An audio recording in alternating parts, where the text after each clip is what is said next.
Hello everybody, it's me, GhostCritic, and I'm back with another Friday comic book review video.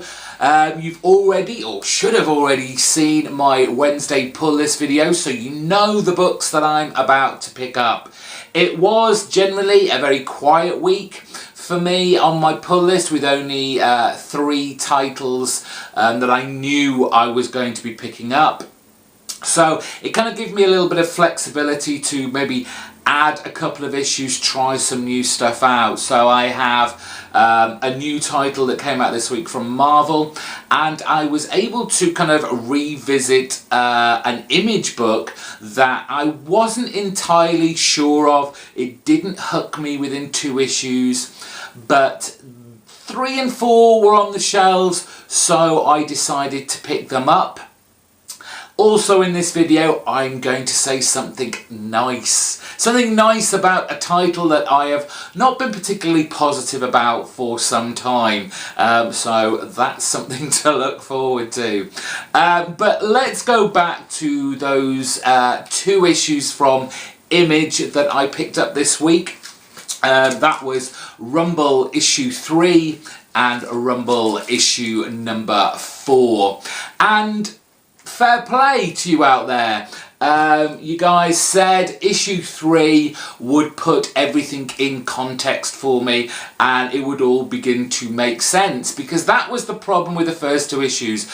As pretty and as gorgeous as it looked, the story, I just didn't know what was happening, who these characters were, why they were doing what they were doing, and I kind of felt a bit lost. So it was nice to have this kind of history of our main character, this kind of scarecrow, almost kind of demonic entity called Rathrak. And we get this kind of history lesson regarding 2 kind of warring factions, kind of mythological beasts, so to speak, who clearly don't get on very well. And our main character, through one of the battles, is felled, and they pull out his, I guess, the essence, the soul of him, and insert that into a scarecrow, which left his body to be kind of whisked away and hidden for centuries. And it's now in issue 3 and in issue 4 the story kind of picks up now. What we are basically getting here is a revenge story. Rathrak clearly wants his body back. He wants to be in his proper body, because you know what? He's made out of straw. He's a little bit scared of fire, as you would be being made of straw. And he has to kind of battle his way through a swathe of demons who are blocking his path so he can get back to his body. And along the way he picks up some quite unlikely allies, along with some reticent heroes. This guy on the front cover here, the friend of the main kind of human character, the bartender, he is kind of used for more comic effect.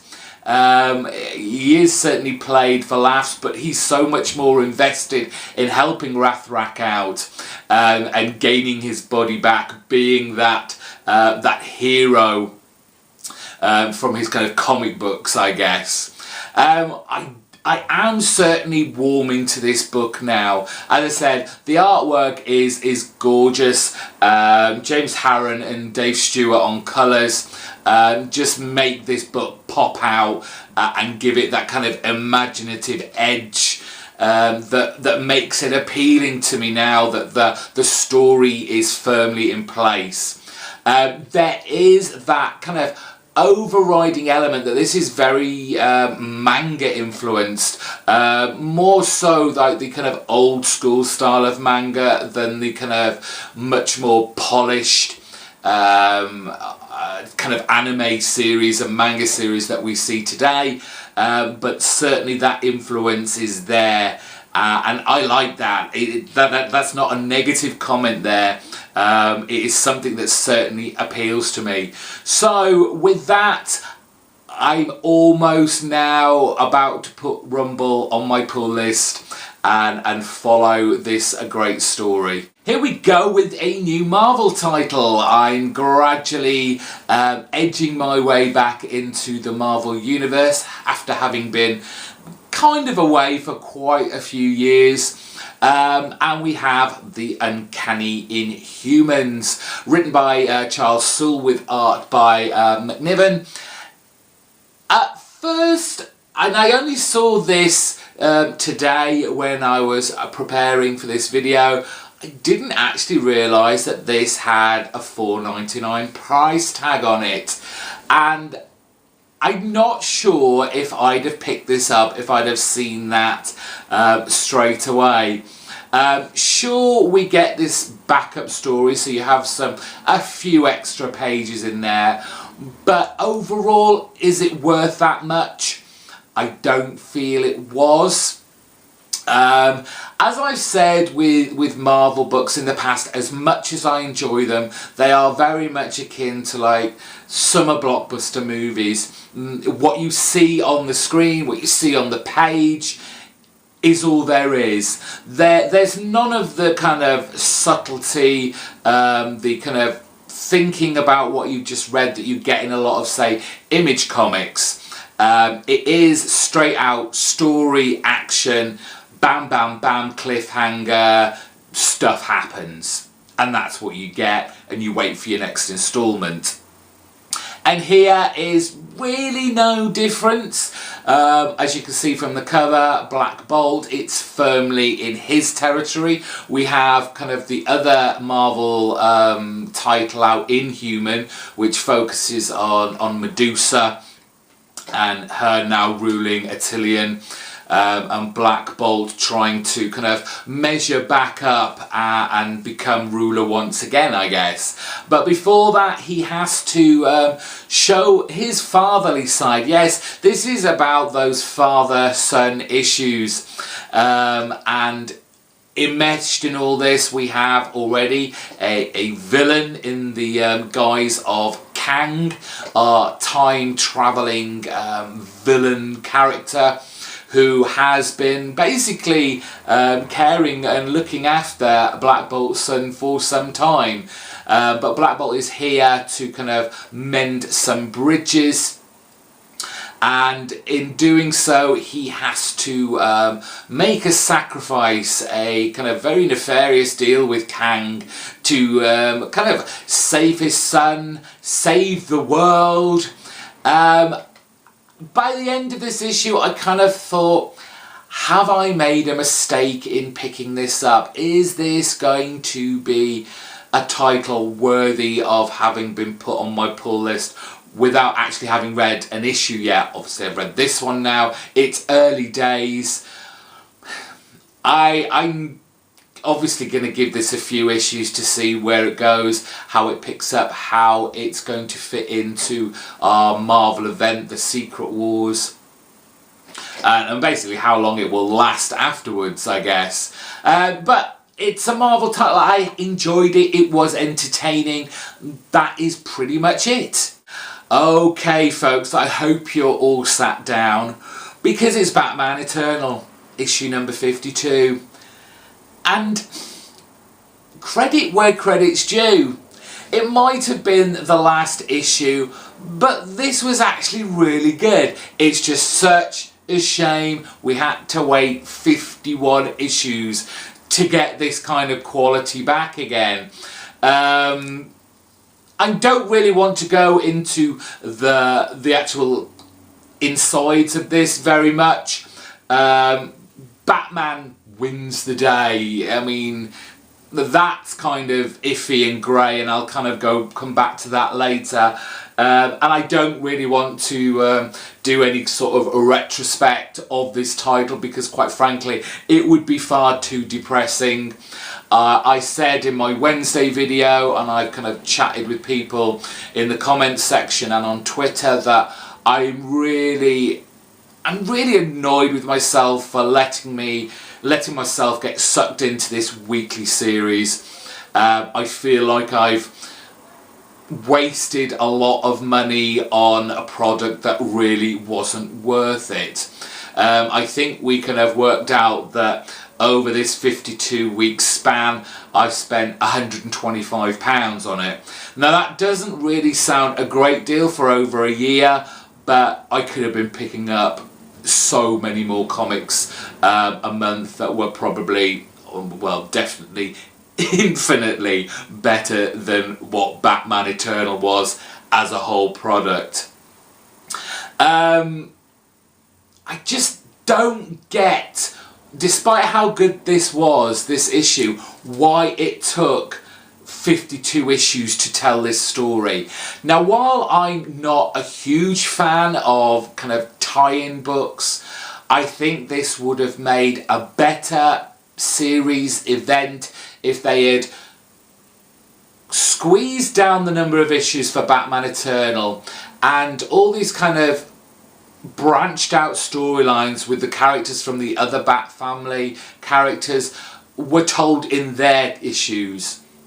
I know we all kind of hate the tie-ins, and if we want the whole story we have to like buy an issue maybe of a title that we've not read before, but I think this would have helped the flow of this book so much more. Snyder would have been able to keep a firmer grasp on the story and kind of speed things up, make it feel, give it some momentum, which this book really didn't have for so many times within its 52-week span.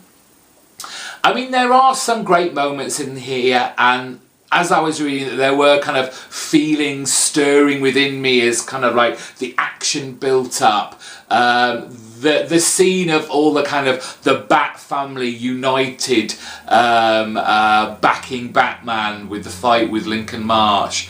I love the relationship that is kind of almost there but it's never going to be between Batgirl, Barbara Gordon and Red Hood, Jason Todd. That was kind of sweet and kind of tragic at the same time. We've now got this kind of trio of characters in Harper, Cullen and Stephanie, and maybe add in the mix there Red Robin. That little group there could be quite interesting. In fact, it'd be interesting to see say a Red Robin title with those three as recurring characters, because they all seem to have some interesting connections with each other now. Of course, there's the whole introduction or reintroduction of the Court of Owls and how they were all kind of linked to all this. And obviously Lincoln Marsh and his ending, so to speak. And really just getting back to the whole Batman won the day, and it's a problem again. The characterization of Batman in this issue, in this series in fact, was, you know, he's the greatest detective in the world. He's, you know, his body is at the peak of fitness regardless of the gauntlet he's had to go through. The fact is, it was the Bat family that won the day, and Batman just actually kind of got pushed from pillar to post, from continent to country to country to continent. He didn't actually in himself win anything, and that isn't Batman. I think this was either a way to kind of, like I say, reunite the Bat family and bring them all back closer together, rather than the kind of parting of ways that we had in Death of the Family. But Batman, we could have taken Batman right out of this and just had it as a Bat family event rather than a Batman-centric event. But that's the way Snyder wanted to tell the story. Hopefully he'll learn from this experience and grow as a hero, as a person, and learn from his mistakes. The likelihood of that is probably not. So for the final issue, yes, it was good. It was a good ending. It shook things up. It's changed the status quo. It has introduced some great new characters that are forming relationships with each other. But it all came too little, too late. And quite frankly, Batman Eternal has put me off ever buying a weekly series again. So finally, for this particular video, it's The Woods, issue 12, just missing out on my pick of the week. That video will be uploaded straight after this, so look out for that one. But let's talk about James Tynion's sci-fi adventure, The Woods. And it was quite the shocking issue. We have the concept of basically time repeating itself, history repeating itself, where we have a kind of prologue kind of affair at the beginning, set 200 years in the past of this planet, where we have a character that has been taken over by this kind of green element, alien kind of deal, who is once again battling against everyone else to get to these black rocks. And we see this happening in the now, as Isaac continues to blindly have much more faith in Adrian than he deserves, as Adrian continues to make his way through New London, killing everyone in his way to get to the Black Stones to kind of boost his power levels up. And I kind of still don't grasp this concept, because it's read as these people that are kind of taken over by this green entity, because their eyes go green. That's the only reason I'm saying green entity. But they're seen as evil characters, that what they will do will be as a detriment to their lives. Yet everyone that I've seen who has taken on this kind of green host wants to use the power to get them home, and surely that is a good thing. So I'm a little bit confused over that particular element of Tynion's Woods. However, we have, as I said, Isaac trying to find what's left of the humanity inside Adrian and make him stop all this violence, all this killing, and there are a lot of deaths going on in this issue. On the flip side, we revisit back at the school where the coach, Coach Clay, has finally got to in an attempt to bring all the school children and the teachers that were initially kind of kidnapped and whisked away to this planet, and bring them into New London's new civilization. However, we know our kind of main band of kids don't want this to happen, and they've kind of got there ahead of time, and they are using kind of New London's bureaucracy and rules to slow this process down and give them a chance to, I guess, escape or have a plan, so because they know that like New London at its root is not a good place to be, however kind of safe it may feel there. So they've kind of turned the tables on Coach and the kind of army of men he's brought with them. But as I said, there are a lot of deaths in here. A lot of the big characters meet an untimely death. The ending was particularly unexpected, but that was good. It made me excited for this book. It's like, right now they're dead, what's going to happen? Where is this title going to go now? As always, the colours and the art style is very bright, it's very bold, and it has, you know, this kind of, not epic, but it has this kind of vast sci-fi feel to it, kind of this alien environment, hostile, and it's just kind of action, exciting stuff.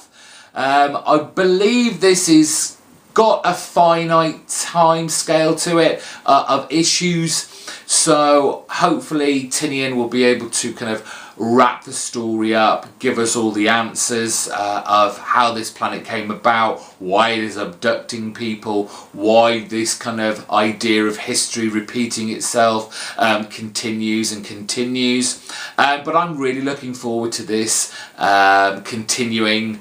With it being issue 12, it's kind of come to the end of its kind of big long run. What has he got in store for us next?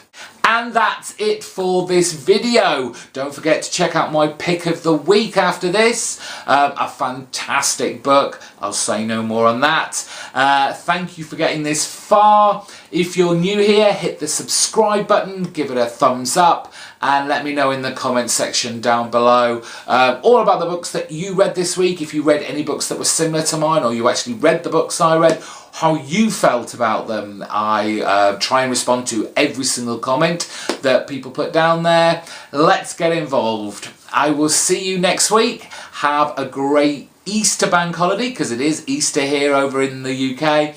Until next week, bye bye.